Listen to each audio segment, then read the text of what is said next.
بسم الله الرحمن الرحيم اقرأ باسم ربك الذي خلق خلق الإنسان من علق اقرأ وربك الأكرم الذي علم بالقلم علم الإنسان ما لم يعلم كلا إن الإنسان ليطغى أن رآه استغنى إن إلى ربك الرجعى أرأيت الذي ينهى عبدا إذا صلى أرأيت إن كان على الهدى أو أمر بالتقوى أرأيت إن كذب وتولى ألم يعلم بأن الله يرى كلا لئن لم ينته لنسفعا بالناصية ناصية كاذبة خاطئة فليدع ناديه سندع الزبانية كلا لا تطعه واسجد واقترب. Pemberian ubat kepada kanak-kanak merupakan perkara yang mencabar bagi setiap ibu bapa. Proses ini memerlukan kesabaran serta teknik pemberian ubat yang betul. Pemberian ubat kepada kanak-kanak adalah berbeza dengan orang dewasa. Perkara ini memerlukan lebih ketelitian, terutamanya dalam pengiraan dos. Jumlah sukatan ubat yang perlu diberi kepada kanak-kanak adalah bergantung kepada dos ubat dan berat badan kanak-kanak. Ikut arahan pengambilan ubat yang diberikan oleh doktor atau ahli farmasi, pastikan sukatan ubat yang diberi kepada kanak-kanak adalah tepat. Pemilihan teknik pemberian ubat cecair kepada kanak-kanak adalah bergantung kepada umur kanak-kanak dan keupayaannya untuk menelan ubat. Gunakan peralatan sesuai seperti picagari, cawan bersukat, sudu bersenggat atau penitis bersenggat untuk memberi ubat cecair kepada kanak-kanak. Jangan gunakan sudu makan atau sudu teh ketika memberi ubat kepada kanak-kanak. Saiz dan sukatan sudu adalah berbeza dan tidak dapat memberikan dos yang tepat kepada kanak-kanak. Lazimnya, kanak-kanak yang masih kecil akan diberikan ubat dalam bentuk dos cecair seperti ubat sirap. Ibu bapa atau penjaga perlu membaca dan memahami label ubat sebelum memberi ubat kepada kanak-kanak untuk memastikan 5 betul atau 5B. Pertama, nama kanak-kanak yang betul. Kedua, nama ubat yang betul. Ketiga, dos ubat yang betul. Keempat, cara pengambilan yang betul. Kelima, masa pengambilan yang betul. Sebelum memberi ubat, pastikan kanak-kanak berada dalam posisi menegak atau sedang duduk. Halakan picagari ke arah dalam pipi untuk memudahkan pemberian ubat. Selain dalam bentuk dos cecair, ubat untuk kanak-kanak juga terdapat dalam pelbagai bentuk dos lain. Contohnya, tablet, ubat titis, ubat sedut, inhaler, suppositori dan ubat serbuk yang perlu dilarutkan. Pastikan ubat tersebut diberi kepada kanak-kanak menggunakan teknik yang diarahkan oleh doktor atau ahli farmasi.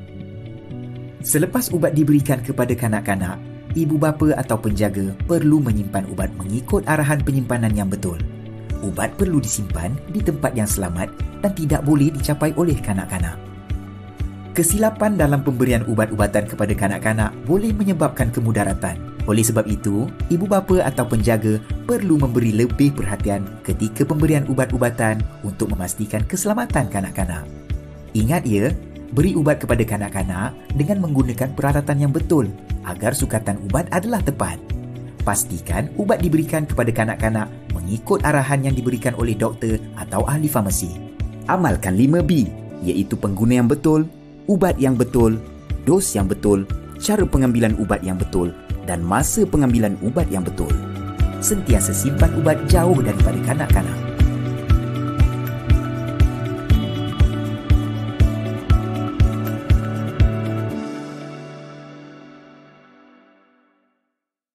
Bismillahirrahmanirrahim. Inna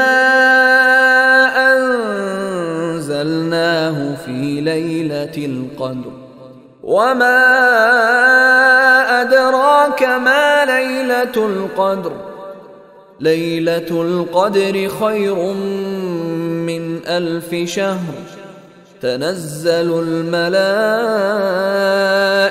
والروح فيها بإذن ربهم من كل أمر سلام هي حتى مطلع الفجر.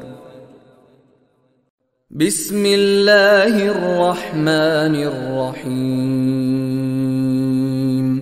إذا زلزلت الأرض زلزالها وأخرجت الأرض أثقالها وقال الإنسان ما لها يومئذ تحدث أخبارها بأن ربك أوحى لها يومئذ يصدر الناس أشتاتا ليروا أعمالهم فمن يعمل مثقال ذرة خيرا يره ومن يعمل مثقال ذرة شرا يره.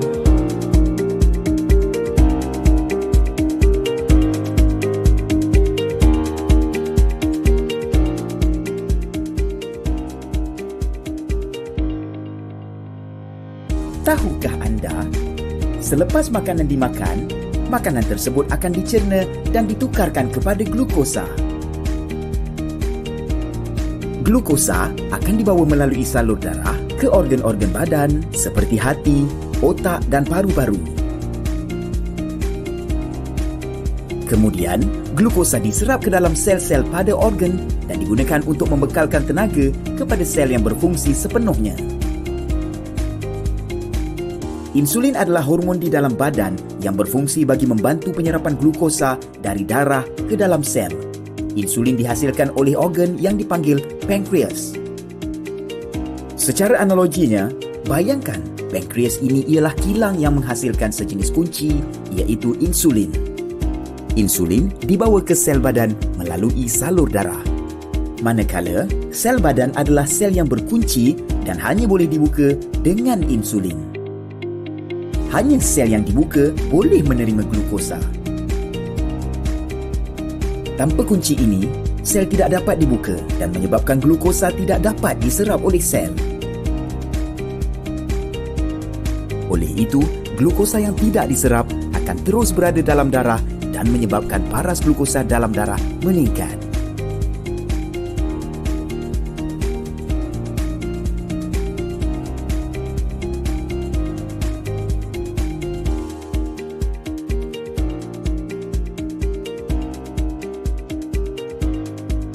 بسم الله الرحمن الرحيم.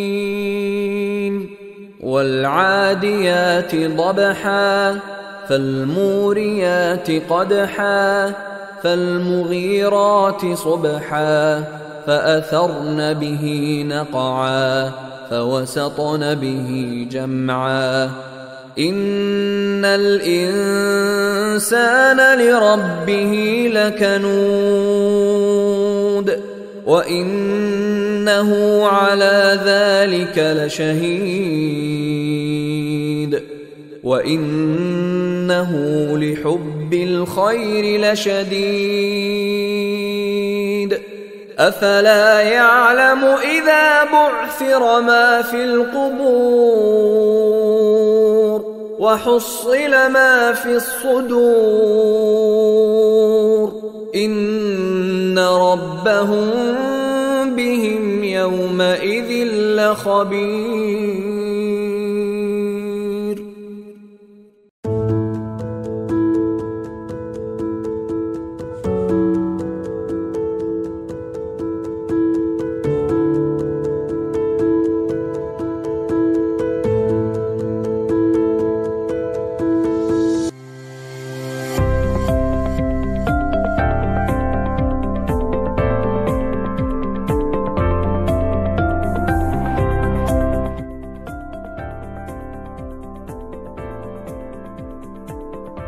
Mia, kenapa muram saja hari ni? Mia demam. Ibu suruh Mia makan ubat tapi Mia tak nak. Kenapa Mia tak nak makan ubat? Mia tak suka. Kenapa kalau sakit kita kena makan ubat?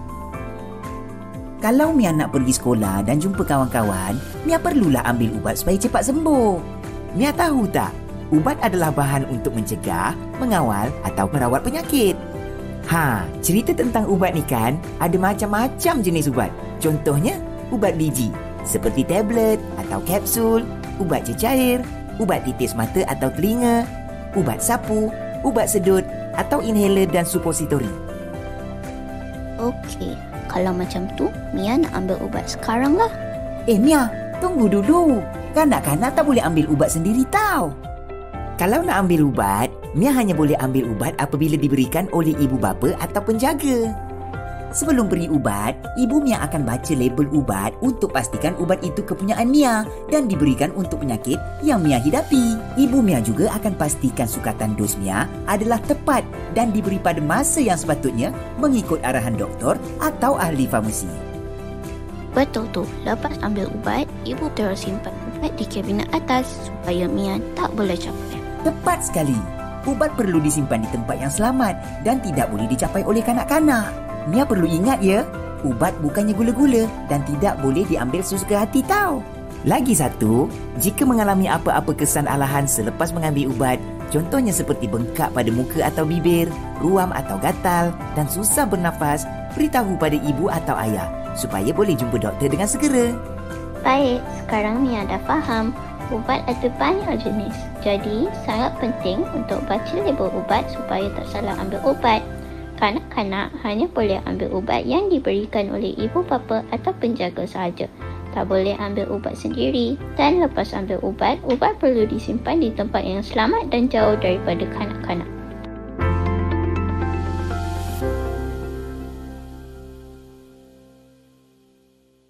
Bismillahirrahmanirrahim. Al-Qari'ah. Mal Qari'ah. Wa ma adraka mal Qari'ah. Yawma yakunu an-nasu kal farashil mabthuth. وتكون الجبال كالعهن المنفوش فأما من ثقلت موازينه فهو في عيشة راضية وأما من خفت موازينه فأمه هاوية وما أدراك ما هي نار حامية بسم الله الرحمن الرحيم والعصر إن الإنسان لفي خسر إلا الذين آمنوا وعملوا الصالحات وتواصوا بالحق وتواصوا بالصبر.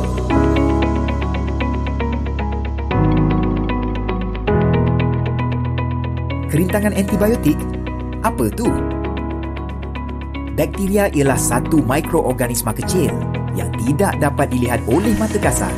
Sesetengah bakteria tidak menyebabkan kemudaratan kepada manusia. Tetapi, ada juga sesetengah bakteria boleh menyebabkan jangkitan pada badan. Contohnya, jangkitan pada mata, telinga atau paru-paru. Antibiotik ialah ubat yang digunakan untuk merawat jangkitan bakteria pada manusia atau haiwan. Walau bagaimanapun, penggunaan antibiotik yang tidak rasional secara kerap boleh menyebabkan kerintangan antibiotik. Contohnya, tidak mengambil antibiotik seperti yang diarahkan oleh doktor, terutamanya apabila berasa sudah sihat. Kerintangan antibiotik ialah keadaan apabila antibiotik hilang keupayaan untuk membunuh atau merencat pertumbuhan bakteria. Secara analoginya, bayangkan badan kita adalah sebuah kampung yang diserang oleh sekumpulan makhluk asing, iaitu bakteria. Apabila serangan berlaku, orang kampung, iaitu sel pertahanan badan, akan mempertahankan kampung daripada dimusnahkan oleh makhluk asing. Askar kemudiannya datang melawan makhluk asing. Askar inilah antibiotik yang diambil. Askar datang membantu untuk melawan makhluk asing. Tetapi kerana kekurangan askar, ada makhluk asing yang masih hidup. Pengambilan antibiotik yang tidak lengkap menyebabkan bilangan askar berkurangan. Makhluk asing yang tidak terbunuh mencari jalan untuk melawan balik. Makhluk asing mengubah bentuk dirinya dan menjadi kebal kepada serangan askar. Makhluk asing yang kebal terus membiak dan mengambil alih kampung tersebut. Begitulah cara kerintangan antibiotik boleh berlaku, iaitu apabila bakteria berubah dan antibiotik tidak lagi berkesan untuk membunuh atau merencat pertumbuhan bakteria. Ini menyebabkan pilihan antibiotik yang digunakan menjadi terhad. Bakteria yang kebal terus membiak dan menyebabkan jangkitan tersebut tidak dapat dirawat dengan berkesan dan mungkin boleh membawa maut. Oleh itu, ambillah antibiotik mengikut dos dan kekerapan seperti yang diarahkan oleh doktor atau ahli farmasi.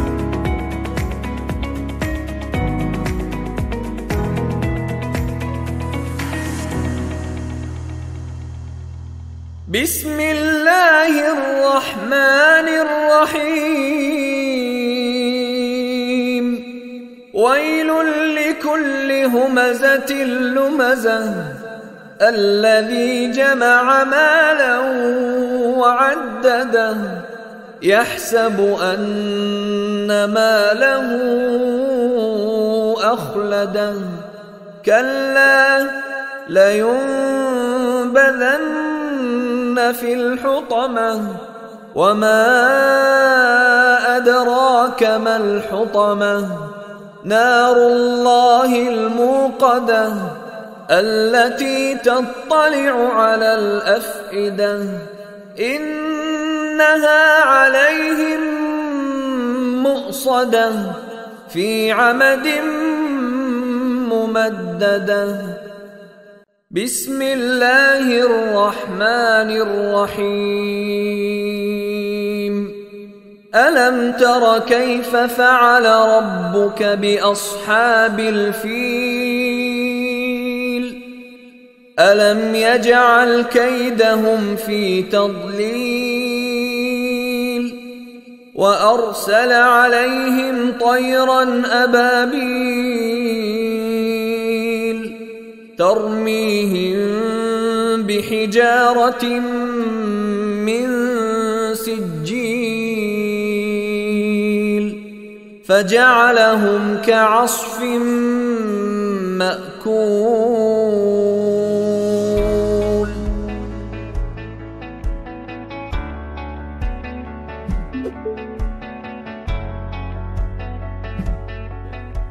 Assalamualaikum dan salam sejahtera. Saya Sofhatun Nur binti Subhi, Pegawai Farmasi Kementerian Kesihatan Malaysia. Saya ingin berkongsi dengan anda tentang modul Kenali Ubat Anda. Dalam sesi ini, saya ingin berkongsi tentang hak sebagai pengguna ubat, apakah itu ubat serta apakah itu penggunaan ubat secara berkualiti. Antara hak-hak sebagai pengguna ubat adalah menerima rawatan kesihatan yang baik, menerima ubat yang berkualiti, selamat dan berkesan, mendapat maklumat lengkap berhubung ubat yang digunakan, membuat pilihan ke atas ubat dan produk kesihatan, menyuara pendapat dan masalah mengikut saluran yang betul, mendapat pendidikan kepenggunaan melalui penyebaran informasi dan yang terakhir mendapat alam sekitar yang sihat melalui pelupusan ubat yang selamat. Apakah yang dimaksudkan dengan ubat? Ubat adalah bahan yang digunakan untuk mencegah, mengawal atau merawat penyakit. Contoh ubat yang digunakan untuk mencegah penyakit ialah vaksin untuk penyakit polio dan pneumokokal. Contoh ubat yang mengawal penyakit pula ialah ubat untuk rawatan diabetes dan rawatan hipertensi. Contoh merawat penyakit pula ialah ubat tahan sakit untuk sakit kepala dan antibiotik untuk jangkitan bakteria.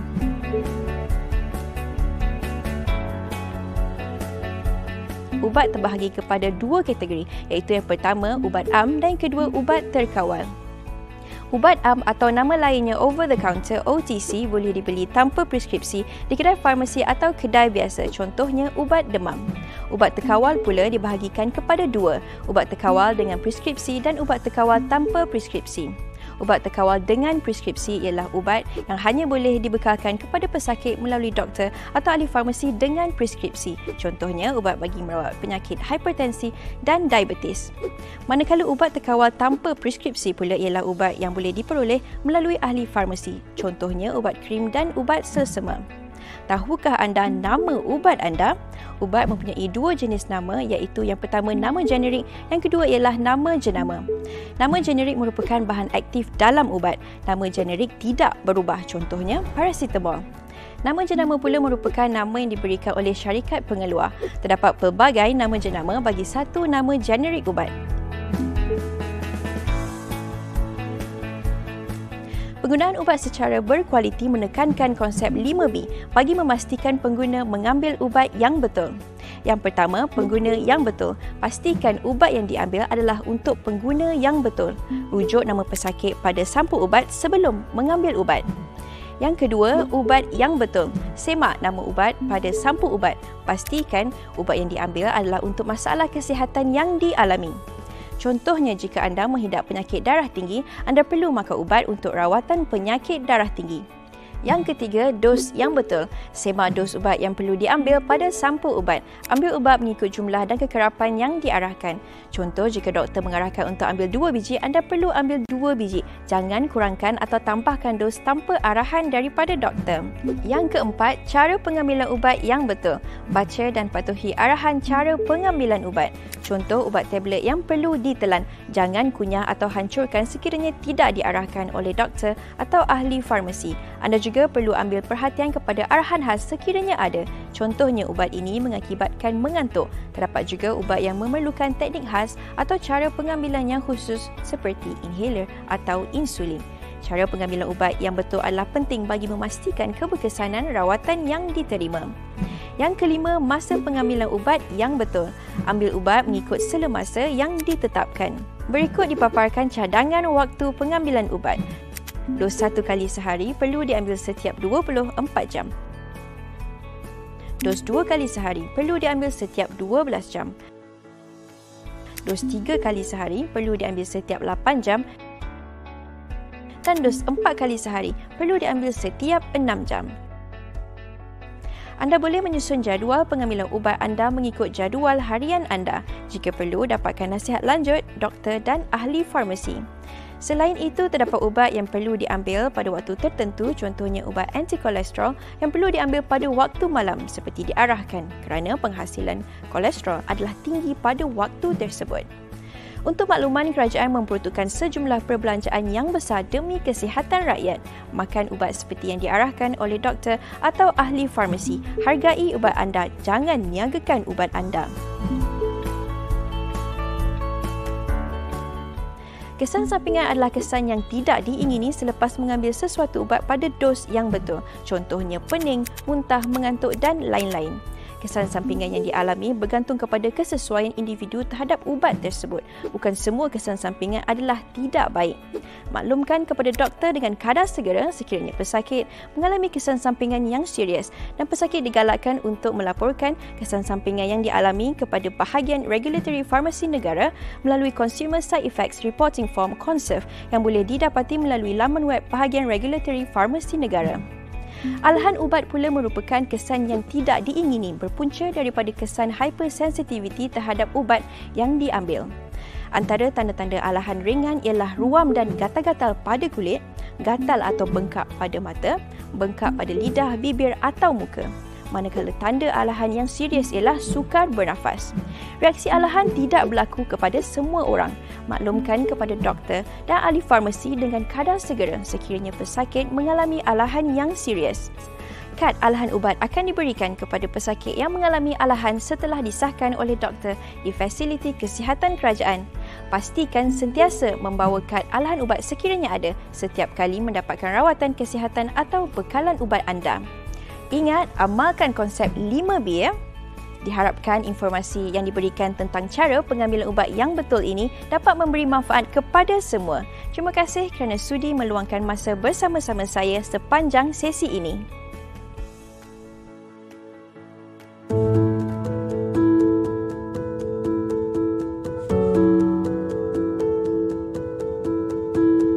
Bismillahirrahmanirrahim. Li'ilafi Quraisy إيلافهم رحلة الشتاء والصيف فليعبدوا رب هذا البيت الذي أطعمهم من جوع وآمنهم من خوف. بسم الله الرحمن الرحيم. أرأيت الذي يكذب بالدين فذلك الذي يدع اليتيم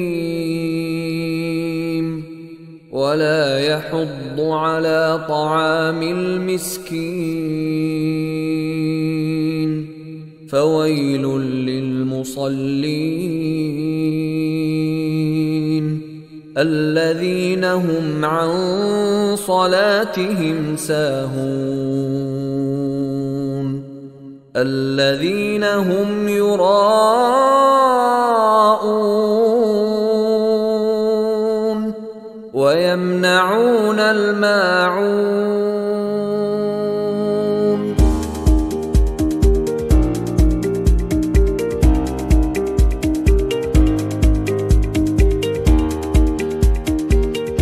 Kesakitan ialah ketidakselesaan fizikal yang diakibatkan oleh penyakit atau kecederaan.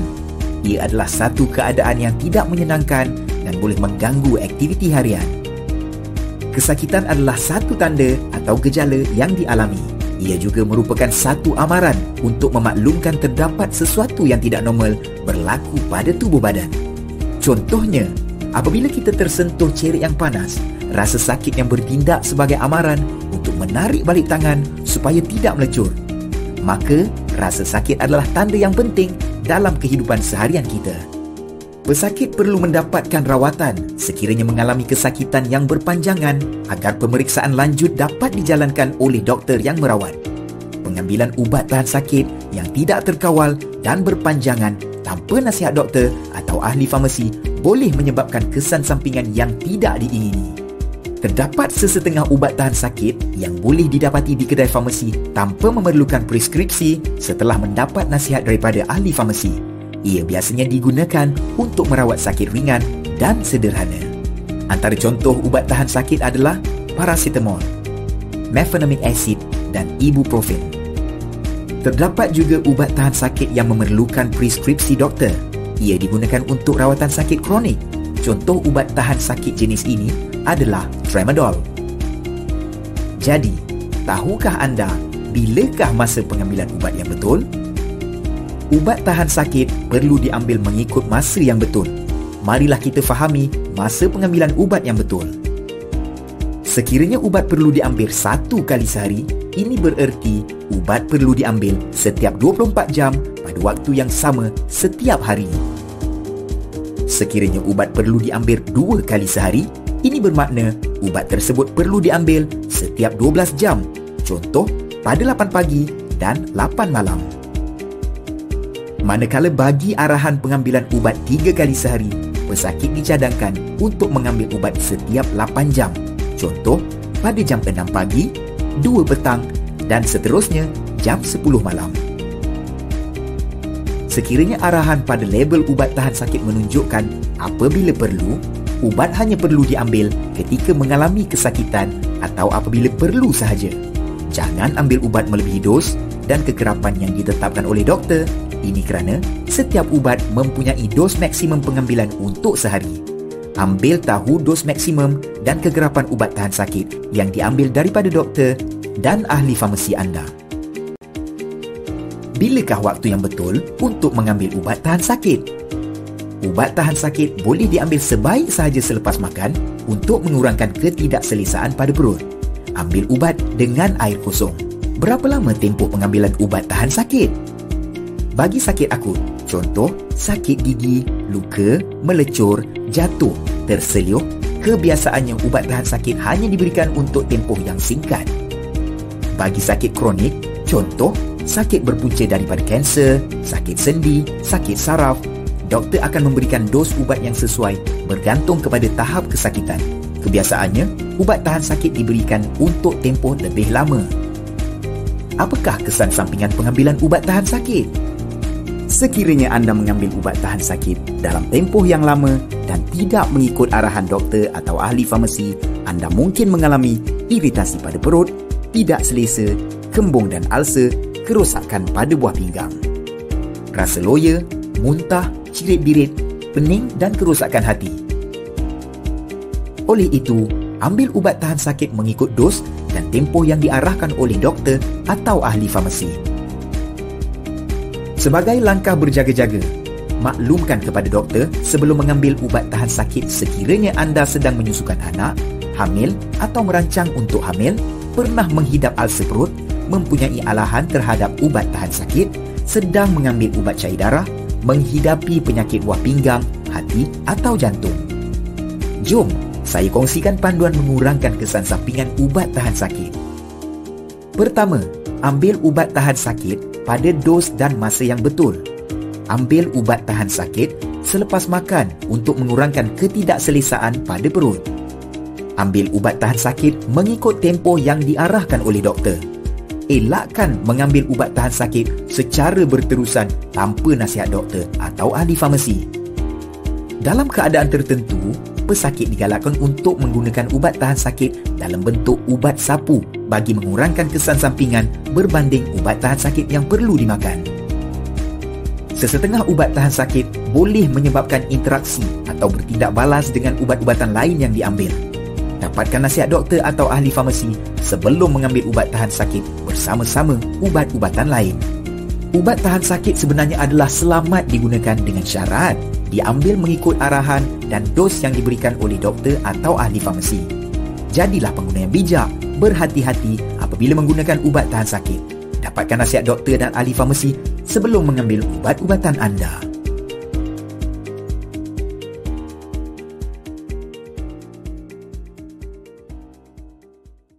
Bismillahirrahmanirrahim. Inna a'tainakal kautsar fasalli li rabbika wanhar inna shani'aka huwal abtar. Bismillahirrahmanirrahim. Qul ya ayyuhal kafirun la